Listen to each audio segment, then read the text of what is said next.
Either just wanted to share a few more ideas on what you can do when you're in an awkward position about sharing your concerns and your love with someone or giving condolences to somebody. There's things that I think you can say that are beneficial, and there are things that you can say that are hurtful.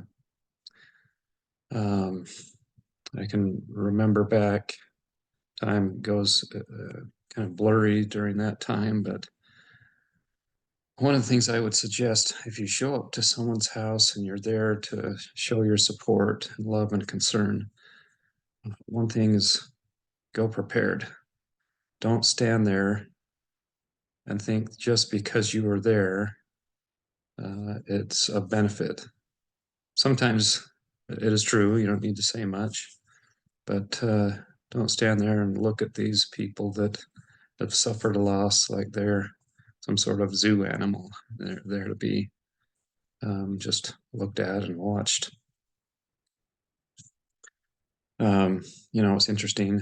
Um, I'll start with kind of a negative experience and finish with a couple good suggestions and good ideas. But we had somebody from the neighborhood that showed up, and I think he just kind of expected us to carry the conversation uh, to make him feel more comfortable. I'm not sure. But by this time, I was so worn out emotionally, just kind of let it be awkward. And I just was silent. I didn't say anything. My wife didn't say anything. And he could feel that. He could feel how awkward and difficult it was. And so, like, in the middle of his visits, he said something like, well, it's almost like he put up his hands. Well, I've come and done my duty, so I guess I'll be on my way. And that was about almost his exact words. And you know, it would have been better if he hadn't come. It was just so cold and not good. But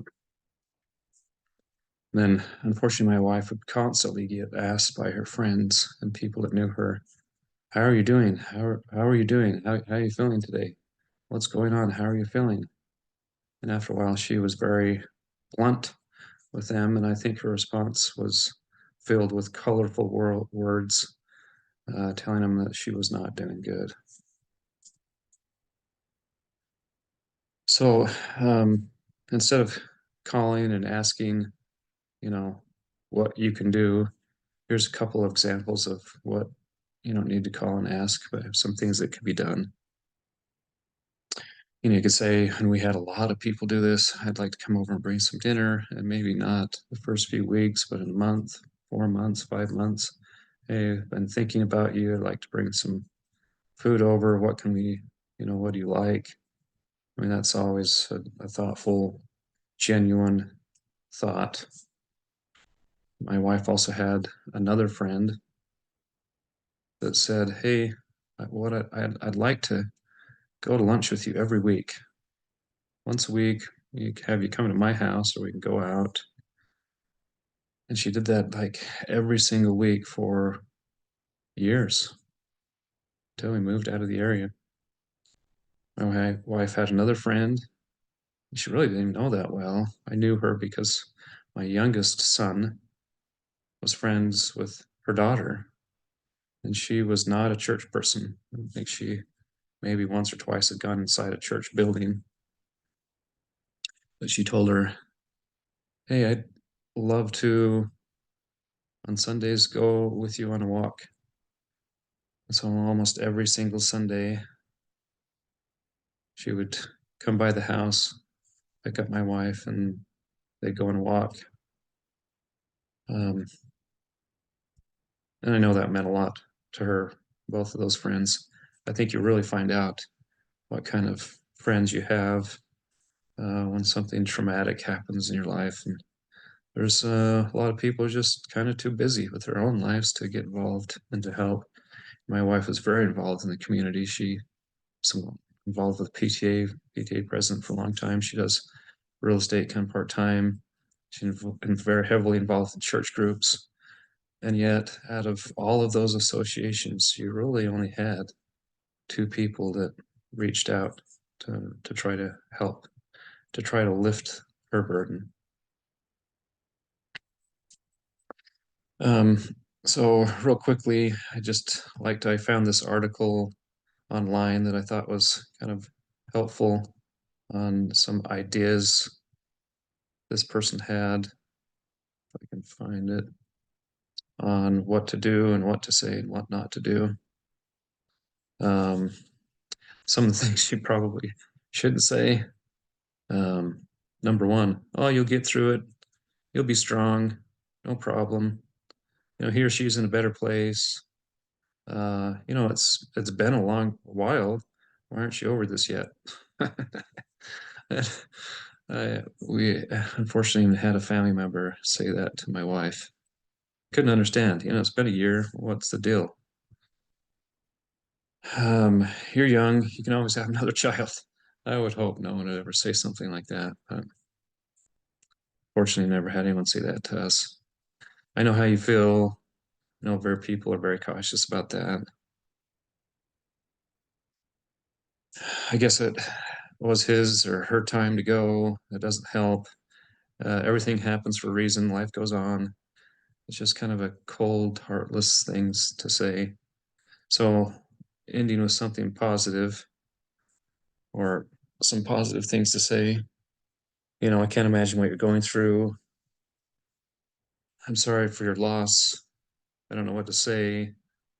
Um, and I talked about that in the first video that sometimes it's not what you say, but it's the gestures you make, the feelings that you have come from your heart. It's so nice. It was so nice to me. She was so nice to me. He or she was so nice to me. One of my favorite memories of her, him was some memory. I think that's very beneficial. I actually had someone do that for me, and I'll talk about that in a minute. Whenever you want to talk, just know I'm a phone call away. You know, you, I'm your friend. I'm here for you. But I think more than saying things, it's doing things. So I think some of that could be helpful. Talking about someone that took the time to share a memory with me that meant a lot. Um, so I had someone that I never met after the service. There was a lot of people there. So it was a service for my son and his girlfriend that were both 17 at the time. So it filled up the chapel and the overflow and the overflow. It seemed like there was 500 people there. There was not that many, but it felt like it. So this guy had never met, waded through the service, waded through all of the people that were hovering around us and talking. He finally got through, and he said he felt inspired to come and talk to me. He said, and he shared an experience that he had with my son. Um, my son loved to play basketball. One of his heroes was Steph Curry, just an amazing player.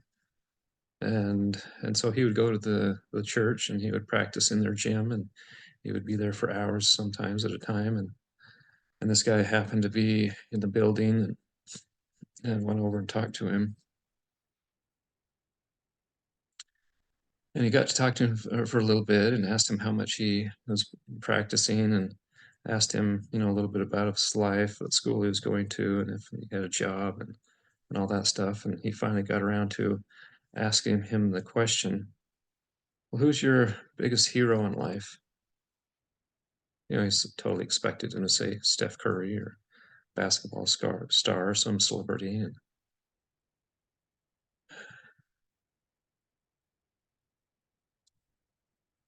And he said, what he said kind of shocked him, but because it shocked me. He said that his dad was his hero.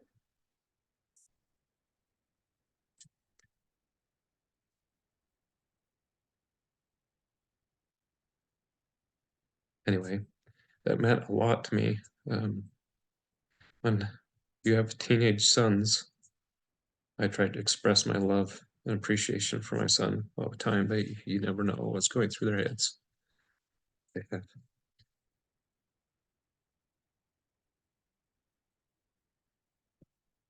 they have any appreciation for the sacrifices you make for them in their lives.